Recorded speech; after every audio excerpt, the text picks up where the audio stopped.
Deixando claro que boa parte desse vídeo eu roubei discretamente desse vídeo gringo. Eu vou deixar o link na descrição e também recomendo o canal dele. Ele faz uma teoria e análise bem boa de One Piece. Indo pro vídeo. Roronoa Zoro, o que falar sobre esse cara? Ele é sem sombra de dúvida um dos personagens mais populares de One Piece. O bom e velho personagem durão e badass. Mas Zoro é muito mais do que ser só isso. E eu vou te mostrar. Zoro fez sua primeira aparição no capítulo 3 e tem seu flashback mostrado pouco tempo depois no capítulo 5. E muita gente se esquece ou se confunde, mas o sonho do Zoro em se tornar o maior espadachim do mundo é algo que ele já almejava antes da morte da Kuina. Isso mostra que desde cedo, Zoro sempre sonhou com grandeza. Para uma pessoa ser a melhor naquilo que ela faz, ela não precisa necessariamente ter uma história triste por trás. É claro que a promessa e a morte da Kuina são um grande combustível para o Zoro alcançar seu sonho, mas algumas pessoas simplesmente almejam ser a melhor naquilo que fazem, e não aceitam nada menos do que isso. E falando sobre sonho, Zoro, junto do Luffy, é o único de todos os chapéus de palha a ter um sonho de ambição, de querer ser grande e importante, a ponto de fazer seu nome chegar aos céus. E o quão a sério o Zoro leva o seu sonho? Bom, isso é mostrado muito bem ainda cedo no mangá. Logo que ele é liberto, Zoro avisa Luffy de que se ele fizer qualquer coisa que o impeça de realizar seu sonho, Luffy teria que pagar com a sua própria vida.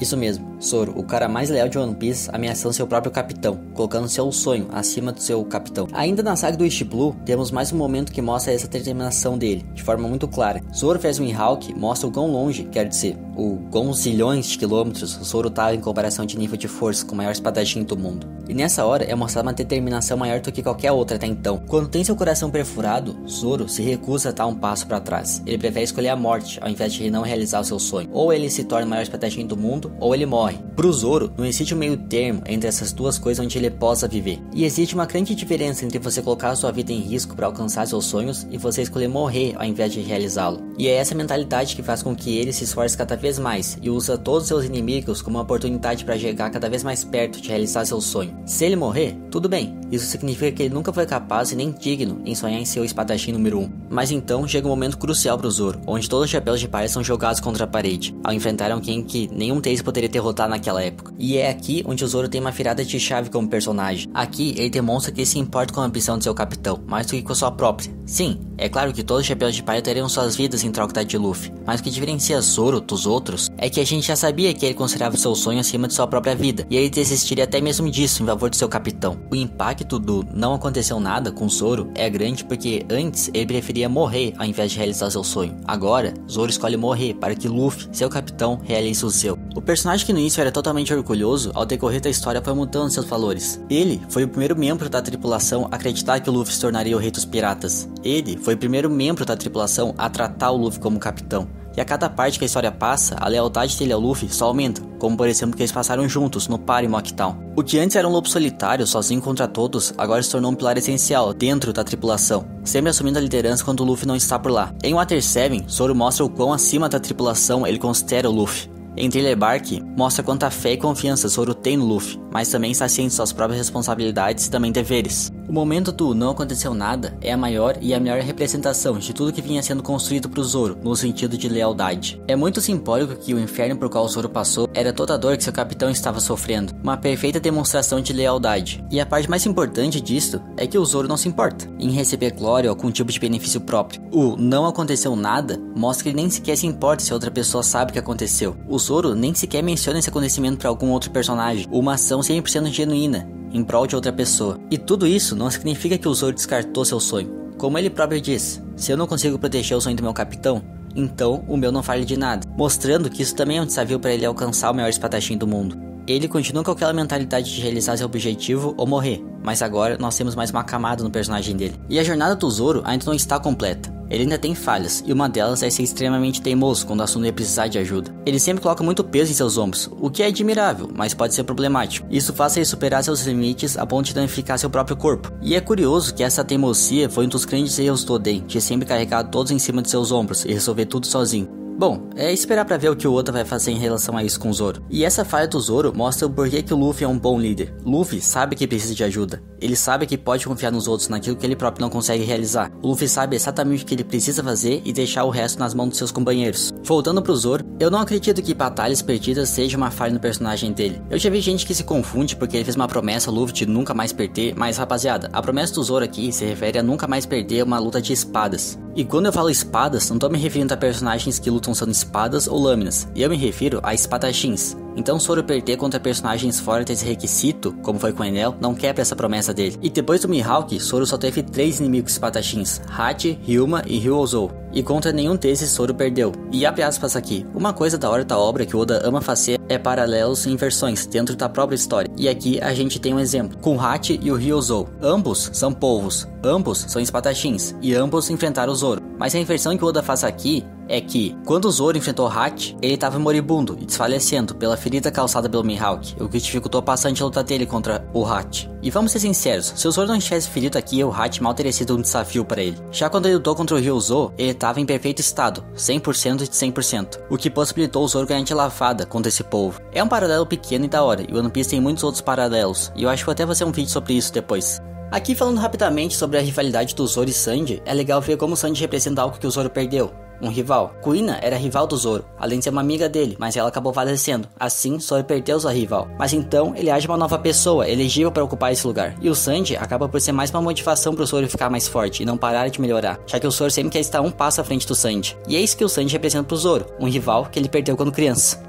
É da hora que um dos rascunhos mais antigos do Zoro, o Sanji já estava junto. Zoro como samurai e o Sanji como cavaleiro. E desde o início os dois já brigavam entre si. E ao longo do tempo o Oda foi modificando eles. Ryuma se tornou o Zoro e o cavaleiro o Sanji, que de certa forma continua sendo um cavaleiro. Agora, um momento importante e extremamente crucial pro Zoro é quando ele pede pro Mihawk o treinar. Aqui, Zoro aprendeu a engolir o próprio orgulho, e essa cena é uma continuação daquela mudança no personagem dele. Zoro agora não quer se tornar mais forte por pura ambição, ele precisa se tornar o maior espadachim do mundo para apoiar Luffy, o futuro rei dos piratas, e a tripulação. Zoro aprendeu a ser humilde, um personagem digno de ser uma das 2 asas do rei dos piratas.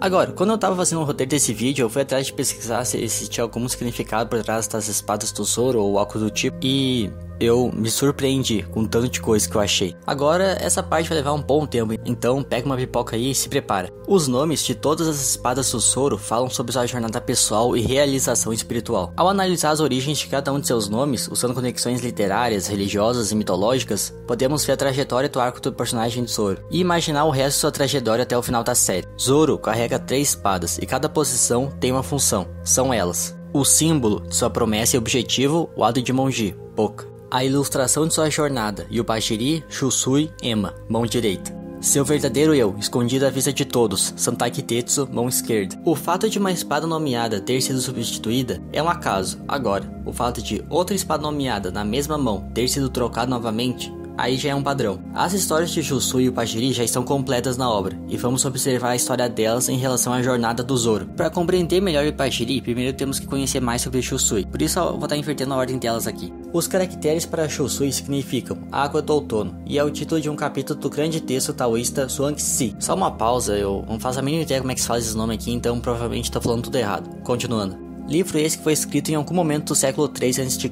e é um dos 2 textos fundamentais do taoísmo. Nesse capítulo temos uma história, que é que eu vou contar. No outono, os rios transbordam. O espírito de um certo rio vê suas margens transportarem e se maravilha e se deleita com sua própria força e poder. Certamente ele pensa, toda a beleza do mundo pode ser encontrada aqui. Ele sai e chega à costa, onde então contempla o mar. Ele fica atônito com a vastidão, a imensidão e a sua força inabalável, e conclui que não sabia nada. O espírito desse mar do norte vem até ele. Um sapo no poço não sabe nada sobre o mar, comenta o mar do norte. Agora você entende sua própria ignorância, e agora podemos conversar. Os dois então discorrem sobre a natureza das coisas, como um professor e um aluno. Há outra história nesse capítulo que tem algum significado. Eu vou ler ela. O rei Chishu enviou 2 oficiais a Zhuangzi para oferecer a ele um grande cargo governamental. Zhuangzi respondeu: no palácio do rei Inshu fica em um templo a concha de uma tartaruga divina, que morreu há 3.000 anos. Teria sido melhor para essa tartaruga ter morrido e sido assim honrada, ou para ela ter vivido arrastando sua cauda na lama? Os oficiais responderam: teria sido melhor para ela ter vivido. Zhuangzi disse: vou em frente, vou continuar arrastando minha cauda atrás de mim na lama. Yubashiri. O nome Yubashiri é traduzido como corrida da neve, ou seja, a neve está correndo, indo. Aqui tem um trocadilho oculto nos kanjis. Yu, Yuki, neve, pode ser substituído por Yu, o nome Teiyu, o grande. E Pashiri, Hashiri, Ira, pé, pode ser substituído por Bo, o pé, passo, levando assim ao nome Yubo, o passo Teiyu, que é o passo básico da dança ritual taoísta. Yu, o Grande, é um rei lendário na mitologia e história da China antiga, cujo nome geralmente vem com alcunha, aquele que domou as inundações. A história conta que, depois que a grande inundação destruiu grande parte da terra no reinado do seu predecessor, ele viajou pelo país a pé, realizando muitas façanhas de engenharia. Conseguiu controlar as águas na inundação. Devido ao seu árduo trabalho ao longo de sua vida, ele ficou manco de um lado do corpo e andava mancando. O passo de Yu é a base de muitas outras danças. Após sua transmissão para o Japão, tornou-se parte de um ritual que os Onmyoji usavam para despedir nobres, quando eles estavam prestes a fazer uma jornada na estrada. Uma oração de proteção para os viajantes. Yu, o Grande, é mencionado no Zhuangzi, no capítulo final, Sob o Céu. Aqui, o texto descreve aqueles que seguem estritamente os passos de Yu, o Grande, que trabalham até que seus corpos se quebrem e consideram isso uma grande conquista. Não entendem fundamentalmente o ponto de viver. É uma rejeição da ideia de que trabalhar até o ponto da autodestruição é equivalente a um cuidado altruísta e imparcial. Rejeita a ideia de que isso é bondade, porque não é gentil consigo mesmo e vai contra a natureza humana. Agora que vimos sobre essas espadas, vamos ver analogias em relação a elas com a história do Zoro. Mihawk, uma grande inundação, entra na vida do Zoro e destrói tudo o que ele pensa que é.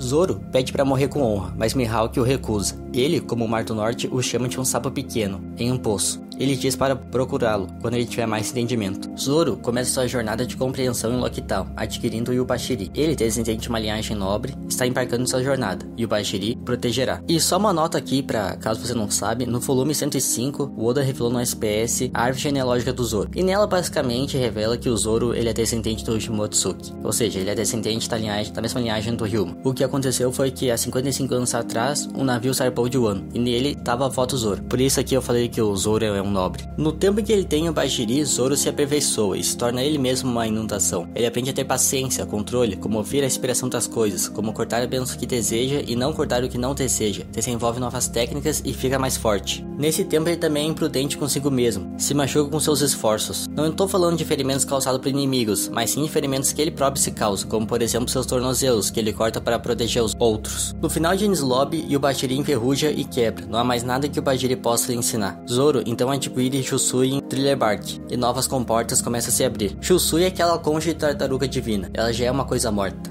No final de Thriller Bark, Zoro se sacrifica pelo Luffy. Ele é Yu, o Grande, quebrando seu corpo por causa do cuidado altruísta. Mas isso é um erro. Embora necessária uma escolha admirável, essa não é uma forma boa e duradoura de bondade. Ele paga por isso, afinal, viver mesmo na vergonha é melhor do que ter morrido e sido honrado por isso. Após o time skip, esse pagamento se torna permanente. Zoro fica manco de um lado, ou seja, ele fica cego de um olho. E em Sabaody marca o início de uma nova lição. No início desse arco, Zoro é como um grande rio, cheio de habilidade, mas ele ainda não vê o vasto abismo de poder entre ele e o resto do mundo. Depois de Sabaody, após a notícia de Marineford finalmente reconhecendo sua própria impotência, ele chega à porta do Mihawk, aquele que é o Mar do Norte. Zoro então admite sua ignorância e Mihawk o reconhece, e Zoro recebe sua instrução. Da Ilha dos Homens Peixes a Wano, Zoro não melhora em nada e nem falha em nada. Não há mais nada que Shusui possa lhe ensinar. Assim então, Shusui parte. Era uma coisa morta, já estava completa. Ela já era uma lâmina negra e não pode mais crescer. Ela então retorna ao seu templo. Zoro recebe Ema e começa uma nova lição. Agora, Ema, Wado de Monji e Santa Kitetsu. A história dessas três espadas ainda não estão completas, então a gente vai ter que misturar análise com um pouco de especulação.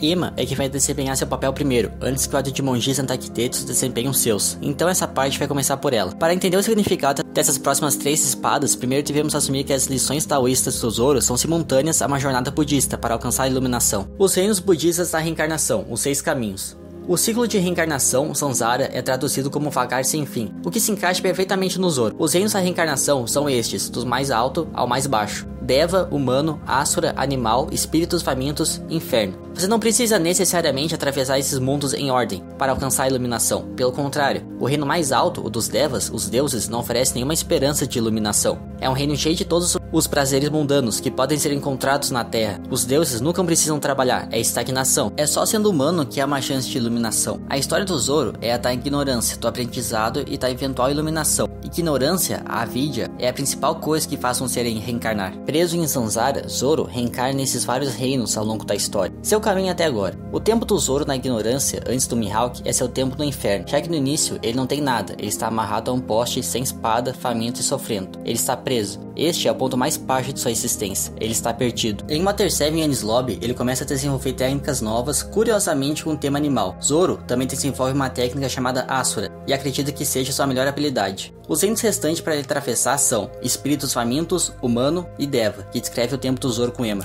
Agora as espadas.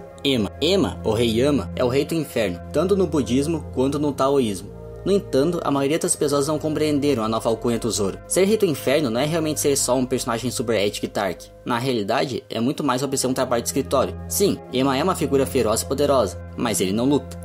A responsabilidade do Rei do Inferno é julgar as almas quando elas morrem. Ele controla o ciclo de reencarnação e mantém um registro de todos os seus méritos e deméritos. Se você fez coisas más, Ema lhe dá a sua punição apropriada. Você pode passar algum tempo em um dos vários infernos, mas depois você reencarna. Mas de qualquer forma, é assim que Zoro se autodenominou no final de um ano, como Rei do Inferno. Zoro se apresentou diante de Ema, assumiu o título e agora julga seus inimigos. Ele é temporariamente um deus. Ele toma emprestado o poder de Ema. E aqui tem uma ligação bem da hora com Zoro vs King. King é uma ave garuda, um ser que protege o Dharma e é inimigo de cobras e dragões, mas ele segue Kaido, um dragão. E como Kaido foi levado para o caminho errado ao buscar prazeres presentes e coisas materiais na vida, ao invés da iluminação, King acabou tendo escolhido errado, Zoro empunhando Ema e dá sua devida punição. Mas há algo ainda mais interessante. Há uma versão da mitologia específica de algumas ramificações do budismo japonês que revela a verdadeira identidade de Ema, Bodhisattva Shijo. O Shijo é uma divindade muito amada no Japão, caracterizada por sua disposição gentil, serena e misericordiosa. Ele é um Bodhisattva, um ser que é capaz de alcançar o Nirvana, mas escolhe não fazê-lo, por compaixão pelos outros. Mas acima de tudo, ele é o guardião das crianças mortas. Na tradição japonesa, ele é especificamente o protetor das crianças que morreram antes de seus pais. O Jizo as protege no submundo. Ele também salva crianças de doenças graves ou até mesmo da morte. Conhecendo o caráter do Zoro, considerando Kuina e sua gentileza com as crianças ao longo da história, isso se encaixa perfeitamente no personagem dele. O Alto Ichimonji. O nome dessa espada significa Estrada Reta da Harmonia. O Alto Ichimonji tem sido o guia firme do Zoro em sua jornada, mas essa espada não é do Zoro, nunca foi, é da Kuina. Pelo que sabemos da cultura de Ringo e do clã de Motsuki, essa espada deveria estar marcando seu túmulo. O Alto Ichimonji é a Kuina. Kuina é um espírito faminto e inquieto. Ela teve uma morte infeliz, não tendo tido a chance de superar sua insegurança. Sua alma está dividida em duas. Ela tem um túmulo na vila de Motsuki e a parte divina de seu espírito fica aqui, mas sua espada, que deveria ser enterrada na terra com ela, é mantida separada, vagando. E essa é a parte demoníaca de seu espírito. Ela anseia por uma coisa insaciável, que é ser a maior espadachim. Por sempre estar faminta e nunca satisfeita, Zoro impõe um ato de monge com a boca. Ele se move, ela come. Todo esse tempo, Zoro está alimentando um espírito faminto. Zoro deve alcançar seu objetivo e dedicar esse mérito budista a ela, ou seja, bom karma, para que ela pare de sofrer e siga em frente. Zoro, como Jizo, deve proteger seu espírito até que ele não seja mais um espírito faminto, ou talvez até que ela esteja o limpo ou inferno. Esta é a promessa. Agora, a última espada que falta, o verdadeiro eu, Santaki Tetsu. A tradução dessa espada significa demônio da terceira geração. Santaki Tetsu é Zoro, o espadachim demônio. Outras ligações entre essa espada e Zoro é que Zoro faz parte da terceira geração de imigrantes que saíram do país de Wano. Santaki Tetsu é a terceira geração de Kitetsu. Santaki Tetsu é a única entre todas as suas espadas que Zoro realmente escolheu. Ele não pediu por ela ou ela foi litada diretamente. Ele próprio escolheu e pegou a espada para si. Zoro segura Santaki Tetsu em sua mão esquerda, que é a dominante. E caso você não saiba, Zoro é canhoto. Dá pra saber isto porque espadachins costumam levar suas espadas do lado contrário de sua mão dominante. Zoro carrega todas as suas espadas do lado direito. Agora sobre as outras Kitetsus. Existem outras duas pelo mundo, e fica a dúvida, por que o Oda falaria sobre a existência da Nidai e Jotai Kitetsu logo no início da série? Por que mostrar Nidai Kitetsu em Wano? Por que não deixar Zoro tocar em Nidai Kitetsu enquanto Luffy a manuseava? Por que a existência de especificamente 3 delas? A resposta é simples, porque no final, Zoro vai ter posse de todas as 3 Kitetsus. Se o verdadeiro eu de Zoro é Kitetsu, isso não significa que ele deveria empunhar 3 Kitetsus? Mas o que acontece é que em Wano ele ainda não estava pronto. As 3 lâminas Kitetsu terão coisas para lhe ensinar quando ele tiver atravessado os 6 caminhos. Agora, a partir daqui, vamos entrar em futuras especulações pro futuro da história, com base nisso tudo que a gente viu. Zoro vs Mihawk. Muito possível que neste duelo tenhamos um paralelo direto do primeiro encontro entre eles. Acredito que até vai ter uma cena igual daquele clash entre os dois, mas agora é Mihawk, que vai ser cortado e ter sua espada quebrada. No final, Mihawk cairá, mas não morrerá imediatamente. Em paralelo ao seu primeiro encontro, é Zoro, que agora terá a opção de matá-lo ou poupá-lo. Mihawk desejará morrer honrosamente. Zoro o recusará e mostrará misericórdia. Isso porque Mihawk está carente, ele está sozinho, sem amigos e sem propósito. Ele está preso em Zanzara. Zoro, não mais com o rosto de Ema, agora mostra o rosto de Shizo e deseja que Mihawk aprenda e escape de sofrimento. O aluno se torna professor. Assim como na história da tartaruga, viver sem nome é melhor do que ter morrido com honra. O retorno a Wano. Em algum momento a tripulação terá que voltar para o país de Wano, já que ficou muitas pontas soltas por lá, como as pessoas que continuam sofrendo com o sorriso eterno das Smiles e os muros que precisam ser derrubados. A espada Ema cumpriu seu propósito. Zoro termina seu mandato como Deus Ema e reencarna. Zoro agora experimentou e deixou de lado o reino Deva. Neste ponto, Zoro devolverá Ema, que é uma das 21 ou Asamono, e a substituirá por Nitaki Tetsu, que também é uma das 21 grandes espadas. Mas agora ele vai pegá-la, ele não vai pedir. Após realizar seu sonho, a promessa de Wada Ichimonji foi cumprida. Ela agora deve ser colocada para descansar. Kuina deve ser colocada para descansar. Isso significa que a experiência do Zoro no reino dos espíritos famintos está chegando ao fim. Zoro provavelmente usará Wada Ichimonji até conseguir uma substituta, ou ele pode deixar ela guardada em algum local seguro. Ele a pegará mais tarde para devolvê-la ao túmulo da Kuina. Precisando substituir a Wada Ichimonji, ele irá usar Jotaki Tetsu, espada essa que está em posse do Veno Juro, um dragão celestial. Os dragões celestiais são praticamente devas. Zoro se autodenominou Asura e são conhecidos por lutar contra eles sem parar. Zoro versus Veno Juro, seguindo por essa lógica, poderia muito bem ser sua luta final, até mesmo depois do Mihawk. E no fim, Zoro conseguiria sua última Kitetsu e a substituiria pela Wada Ichimonji. Agora, tendo as 3 lâminas Kitetsu, Zoro se alinha consigo mesmo. Todas as partes dele são apenas ele, seu objetivo, sua jornada e seu verdadeiro eu. Ele percebe seu ser original e, portanto, finalmente começa a atravessar o último reino da reencarnação, a humanidade. Zoro aprende suas lições no final de seu tempo com cada uma de suas lâminas. Ele agora é capaz de alcançar a iluminação. Depois de todas as guerras que virão, depois que o One Piece for encontrado, depois que os sonhos de todos os outros forem realizados, e talvez até décadas no futuro, Zoro se aposentará em sua aldeia natal, para ensinar a arte da espada para as crianças, herdando o Dojo Isshin. E no fim, sua doença de se perder finalmente será curada. Ele escapará de Sanzara, ele não mais vagará sem fim. Zoro vai rir. Então era isso, valeu por assistir até aqui. Eu vou deixar o link na descrição de onde que eu peguei essa teoria, porque eu só tentei pegar os pontos mais importantes, eu recomendo você ir lá olhar. Era isso, falou, fui!